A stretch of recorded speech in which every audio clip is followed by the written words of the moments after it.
I'm Paul Lucas and I have the best job in the world.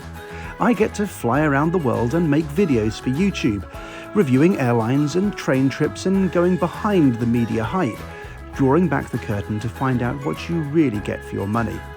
I don't work with the airlines and I pay for all my trips myself, so you can be sure I'm giving you unfiltered, unbiased opinion about how to travel, who to fly, and whether it's worth the money. Make sure you're subscribed and hit that notification bell to be notified of all my videos as and when they land on YouTube. Etihad is one of the world's most recognisable top-end airlines. You probably associate it with their glorious A380s and the world's most extravagant first-class product, the Residence, with its private bedroom, personal butler and suite area the size of a small town. But their A380s are currently grounded, there's been a pandemic, and is Etihad still really all it's cracked up to be? Well, today I'm flying in their well-regarded business class studio suite, as seen here modelled by the lovely Danny Minogue. It is a good-looking seat, and this will be my first time in it. We'll be flying about 6 hours down from Amsterdam to Abu Dhabi. We'll join the action in Amsterdam after I landed on my connecting flight from Stockholm and I become aware of a rather irritating 90-minute delay to my onward flight. The other annoying thing about this layover is I don't have an onwards boarding pass, and that's for a fairly good reason. Now, my first flight was with KLM, my second with Etihad. Even though it's all on the same ticket, somebody from Etihad needs to verify that I have the right to enter the UAE under their rules. And what that means basically is checking my passport and also my vaccine status, so they know that I won't be deported when I get there. And that's Etihad's concern, because if I don't have the right documents to enter the country, I will be deported and it'll be Etihad that has to pay for my ticket back home. So, where we are at the moment is Etihad does not have an airside desk here at Amsterdam Schiphol Airport, and I was told that the only place I could pick up my boarding pass was at the gate. Now that is not ideal because I have a whopping 6-hour layover here, and with no boarding pass I cannot get into the business class lounge that my ticket entitles me to, so I've got a workaround. Yeah, it's annoying. Etihad have a lot of connecting traffic here and really should have their own transfer desk. It seems a bit cheap for them not to have one and just leave you to your own initiative.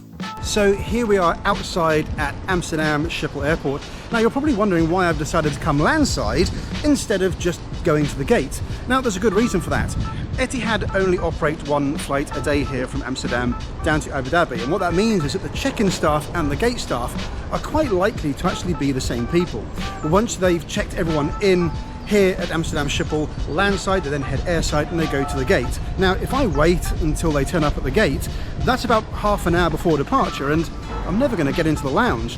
Also, I don't really like cutting things that fine anyway, so I've come landside. Hopefully check-in opens 3 hours before and I can just show up to the desks and get my boarding pass. It's not very intuitive and hopefully you understand what I'm on about, but that's the reality of flying.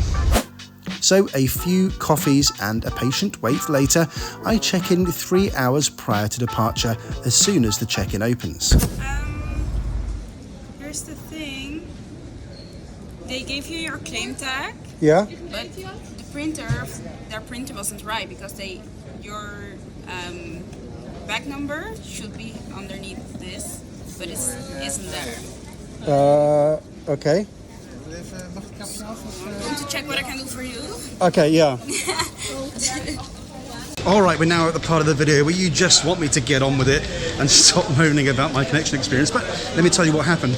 I do have my boarding pass now. It did take about 20 minutes to get it because they needed to associate my boarding pass with my bag, which I checked in Stockholm, and for some reason when I checked in at Stockholm they misprinted my baggage receipt and they couldn't find the bag number, so that took about 20 minutes and a couple of phone calls to resolve. Then another 20 minutes in the queue of passport control. It is about 12 o'clock midday now, and yeah, finally got my boarding pass and I'm heading to the lounge. Etihad uses Aspire Lounge 41 here in Amsterdam. It's a pretty regular contract lounge, nothing too special, although it does have some incredible views of the apron and a pour-it-yourself lager tap, which makes it alright in my book. We leave from the G concourse. This handles a lot of long-haul flights, especially ones to the Middle East. It was so cool getting up close to an A380 for the first time in ages. Maybe next time, Emirates. Our aircraft hasn't even landed yet. It's picked up a big delay, but I really wanted to see it arrive, as these Etihad aircraft are absolutely stunning. And here she is, our Boeing 787-10 Dreamliner, the most stretched version of Boeing's latest generation jet, in its distinctive and classy livery. It's 3 years old and contains their latest business studio seat, which I'm very excited to try. Today's video sponsor is Surfshark, an award-winning VPN or virtual private network. Surfshark is part of my personal travel arsenal for a whole list of reasons. If you're not attracted to the idea of leveraging lower ticket prices or staying safe on public Wi-Fi, maybe the whitelisting facility, industry-leading encryption, and a quick kill switch in case you lose internet might convince you to give it a go. But I find it so annoying when you can't access some content overseas. But Surfshark can help. Activate the VPN and select an appropriate spoof location, and voila, the content is restored. It's dead easy and costs absolute peanuts too. You'd be mad not to consider it, especially as Surfshark have a special deal for my viewers. Go to surfshark.deals/wingingit for 83% off and 3 extra months for free of Surfshark VPN. So far, not great, Etihad. We've got a lack of transit capability in Amsterdam, a pretty slow check-in experience, average lounge, and a sloppily managed 2-hour delay. So far, it's not been great. Let's see if things improve on board. So here it is, Etihad's business class on the Dreamliner is laid out in a 1-2-1 configuration. Seats alternate forwards and backwards in an unusual configuration, and alternate middle seats are either spaced apart or next to each other, which are the best ones for couples. My seat is 12K, and like all even-numbered window seats, faces forwards and is right up against the window. Thankfully, today's crew are really sharp, and I've got a champagne in my hand and an apology for the delay, quicker than you can say. Emirates is better, actually. It's getting late and the sun is starting to set, so our pushback for Abu Dhabi is all the more welcome.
Today's flight takes 6 hours and 4 minutes to travel the 3,226 miles down to Abu Dhabi.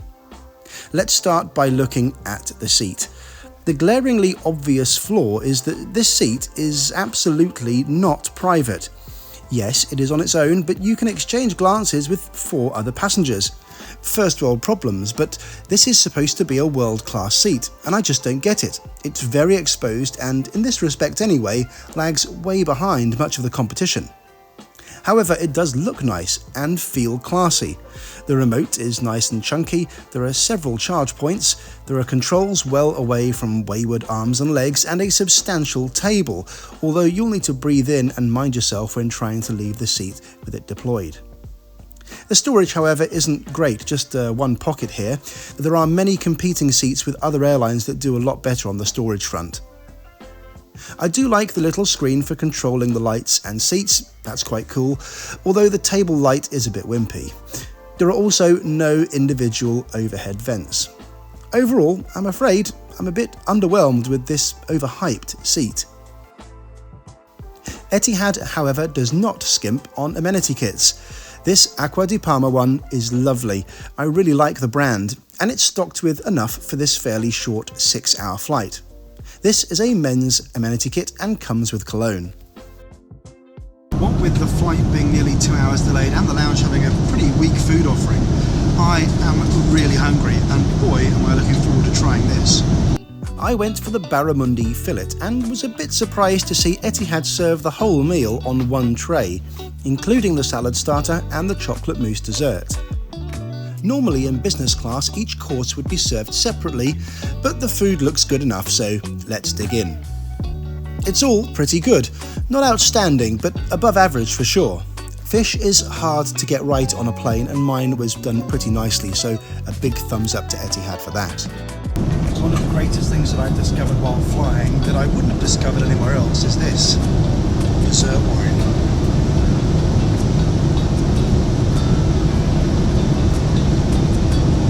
Oh, it's delicious.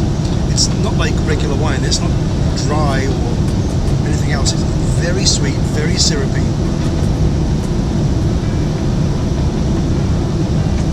And you have it after your dessert. It's beautiful. Is it just me, or does turbulence only come when you have a drink on your table? Anyway, on to the entertainment. Etihad has a really solid worldwide selection of films and TV in several languages, as well as a Mecca direction finder, which you'll find on many Islamic airlines. Etihad also provide half-decent noise-cancelling headphones, although, as always, I recommend bringing your own if you're a bit of a sound snob. Wi-Fi is available too. At $15.99, it's not badly priced for 6 hours, and it works pretty well. Tweeting pictures was no problem at all, and I even managed to contact my hotel ahead of my arrival to let them know I'd be late so they didn't give my room away. I think I'm one of the last generation to remember life without the internet, so I think all of this stuff is pretty cool by default. So here's the lavatory here on the Etihad 787. Doesn't appear to be any branded toiletries here. I'm not sure what that is. There's also some hand gel, also unbranded. Quite surprised at that, really. Otherwise, pretty pleasant. And it's a loo with a view. Not only have we got the slider blind here, we've also got one of these buttons to change the hue of the window in case you want a blue hue while you, well, do you know what. Of course, the seat lays flat at the touch of a button, and Etihad's bedding is pretty good. A decent pillow and a plush blanket mean a solid hour's nap. I woke up to a coffee and chocolates, and I have to say the onboard service definitely made up for the fairly poor ground experience. Before landing, Etihad served a pre-landing snack. I had the steak sandwich, which was actually quite good for a second service on a flight this short, and the ice cream was very welcome too. We ended up landing in Abu Dhabi almost 2 hours behind schedule. 2 hours is the sort of delay you learn to suck up when you fly 100 times a year, but having it change your hotel arrival time from midnight to 2 AM is really a kicker. I was definitely ready for my bed. Okay, so that was weird. They only took my phone number, which I hope works for them because it's a non-UAE number. They just stick the swab up your nose and you're done. Very kind of cursory, so I'm not sure how thorough it is, but I think the bags are already coming through. At least this part of the operation is working efficiently. Here's my, oh, there it is, there it is. Okay. Right.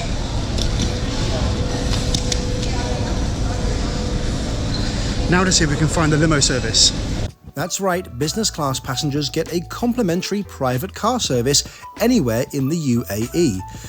I'm sad I didn't get time to enjoy this arrivals lounge here, but straight to the car it was.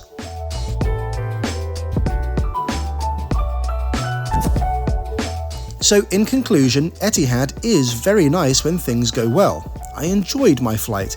I always enjoy flying. And while Etihad looks amazing in pictures and videos, it's my job to tell you if stuff is actually any good. I do think that the excellent crew, good food and generally thoughtful service, as well as a well-managed arrival process, made up for what was a bad start. That said, I think Etihad has cut corners here. Not having a transit desk to issue boarding passes to business class passengers, meaning they're locked out of the lounge, is bad. Serving the meal on one tray is a bit cheap, and it's just not how most of the competition do things. And the seat is really not as good as many people say, being fatally flawed by not being private at all. Still, I paid only £850 one way, thanks to Etihad having some great fares starting in Stockholm, although a one-way starting in Amsterdam starts from an eye-watering £2,500. It just goes to show that starting in a different city really can reap rewards. Still, I'll return later in the year to Abu Dhabi to take Etihad's brand new A350 with their all-new closing door suites over to India, and I'm looking forward to giving them another go. Thanks so much for coming with me. Don't forget to visit surfshark.deals/wingingit for 83% off and 3 extra months for free of Surfshark VPN. Bye for now.